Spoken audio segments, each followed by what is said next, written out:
आप देख रहे हैं पावर ऑफ वर्ड्स, आपकी आवाज बदलेगा समाज।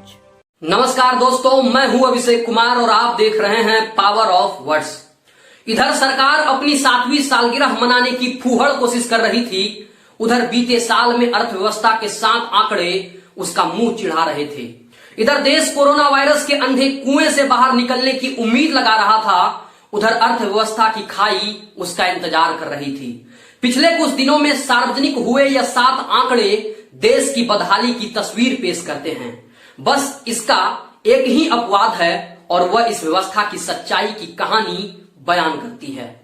पहला आंकड़ा है, पिछले वर्ष देश में आर्थिक वृद्धि की बजाय -7.3% की दर से मंदी हुई। 4 दशक के बाद पहली बार अर्थव्यवस्था उल्टे पांव चली। बेशक इसका कारण कोरोना की पहली लहर और लॉकडाउन था, लेकिन यह तो बाकी दुनिया में भी था। बाकी देशों की तुलना में भारत में मंदी की मार ज्यादा तेज रही।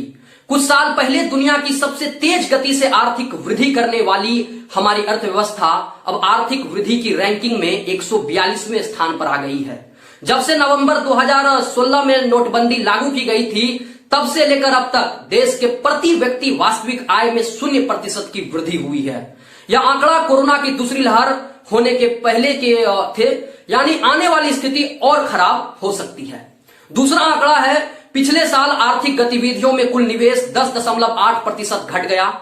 आजादी के बाद से किसी भी एक वर्ष में निवेश को इतना बड़ा धक्का कभी नहीं पहुंचा था। निवेश के साथ साथ उपभोक्ताओं का खर्च भी घट गया है, बस सिर्फ सरकार का खर्च बढ़ा है। तीसरा आंकड़ा है, संभवतः पहली बार सरकार ने अपनी आमदनी की तुलना में दोगुना से ज्यादा खर्च किया है। पिछले साल सरकार की कुल आमदनी 16.3 लाख करोड़ रुपए थी, जबकि उसका कुल खर्च 35.1 लाख करोड़ रुपए हुए। कुल घाटा 18.8 लाख करोड़ का था। हमारी जीडीपी का 9.2%। इसमें कुछ बुरा नहीं है। मंदी के वक्त सरकार को खुले हाथ से खर्च करना चाहिए, लेकिन इसका मतलब यह है कि अब सरकार के पास अगली लहर का मुकाबला करने के लिए पैसा नहीं बचा है। चौथा आंकड़ा है, मई 2021 में बेरोजगारी की दर 11.9% हो गई है। अगर पहले लॉकडाउन के पिछले साल अप्रैल मई को छोड़ दिया जाए तो देश में इतनी ज्यादा बेरोजगारी कभी नहीं देखी गई है। शहरी इलाकों में बेरोजगारी लगभग 15% तक छू रही है। अगर बेरोजगारी को व्यापक अर्थ में देखें तो देश में यह दर 18% के करीब होगी, यानी इस वक्त देश में 5.2 से 8 करोड़ तक बेरोजगार हैं। पांचवा आंकड़ा है, पिछले महीने महंगाई का थोक सूचकांक 10.5% तक हो चुका था। महंगाई पर लगाम लगाने को यह सरकार अपनी एक उपलब्धियों में गिनती रही है। अब उसमें भी खतरे की घंटी बज चुकी है। गनीमत यह है कि महंगाई का उपभोक्ताओं का सूचकांक फिलहाल 6% के नीचे है, लेकिन इसमें भी लगातार बढ़ोतरी हुई है, खास तौर पर खाद्य पदार्थों में, यानी कि कंगाली में आटा गीला वाली स्थिति आ सकती है।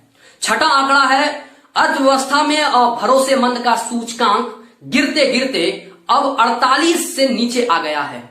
Centre for monitoring Indian economy द्वारा नियमित रूप से जारी सूचकांक का मतलब है कि अगर दिसंबर 2015 में 100 लोगों को भविष्य में अपनी आय बेहतर होने का भरोसा था, तो अब वह संख्या 48 हो गई है, लगभग वहीं जहां पिछले साल मई जून में था। यानी सामान्यतः भविष्य के प्रति आश्वासन भारतीय की आशा टूट रही है। सातवां आंकड़ा है, इसी साल देश में डॉलर अरबपतियों की संपत्ति लगभग दोगुना हो गई है।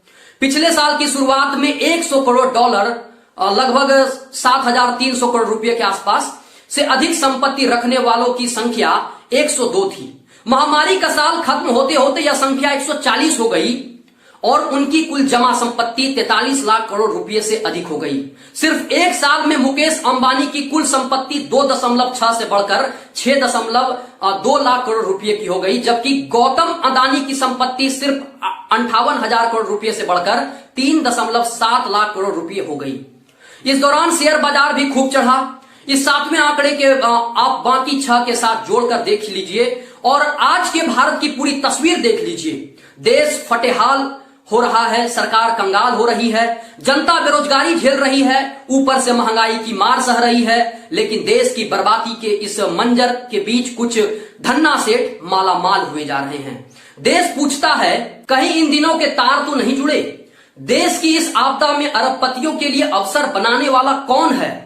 कुछ साल पहले दुनिया की सबसे तेज गति से आर्थिक वृद्धि करने वाली हमारी अर्थव्यवस्था अब आर्थिक वृद्धि की रैंकिंग में 142वें स्थान पर आ गई है। आज के भारत की पूरी तस्वीर देख लीजिए। देश फटेहाल हो रहा है, सरकार कंगाल हो रही है, जनता बेरोजगारी झेल रही है, ऊपर से महंगाई की मार सह रही है, लेकिन देश की बर्बादी के इस मंजर के बीच कुछ धन्ना सेठ मालामाल हो रहे हैं। दोस्तों, आज के लिए बस इतना ही। आपकी क्या राय है कमेंट में जरूर बताएं। अगर आपने अभी तक हमारे चैनल को सब्सक्राइब नहीं किया है तो सब्सक्राइब कर दें। वीडियो को देखने के लिए बहुत बहुत